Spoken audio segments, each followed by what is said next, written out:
కొన్ని హైడ్రా చేస్తున్నటువంటి అత్యుత్సాహం ఏదైతే ఉంటుందో అది ఇబ్బంది కలిగించేటువంటి అంశం. సరే ఒకవేళ కనుక జెన్యున్గా ఉన్నటువంటి వాటిని నిజంగా వాళ్ళు కబ్జాలు చేసుకొని వాళ్ళు ఆక్రమించుకొని ప్రభుత్వ భూమిని అలాగే ఎఫ్టీఎల్ చెరువులను కబ్జా చేసుకున్నటువంటి వాటిలో నిర్మించినటువంటి వాటిని తొలగించాల్సిందే ఖచ్చితంగా. అది ఎవరు అవునన్నా కాదన్న వాటిని స్వాధీనం అందుకోసం ఏర్పడ్డదే. కానీ చిన్న చిన్న పూరిళ్ళని దాని తర్వాత డబ్బాలని పాన్ డబ్బాలని టిఫిన్ సెంటర్లని వీటి పని పట్టకుండా సో అలా చేసినటువంటి దాని పట్ల కొంచెం హర్షం వ్యక్తం అవ్వచ్చేమో.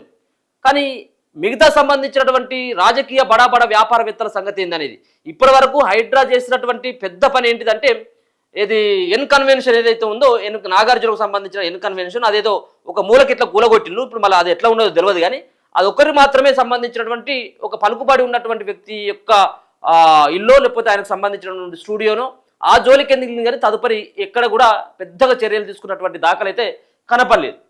సో ఇంకెక్కడ ఉంది ఏది ఈరోజు కూడా మళ్ళీ ఉండబోతా ఉంది. మేము మళ్ళీ నిన్న రెస్ట్ తీసుకోవడం జరిగింది.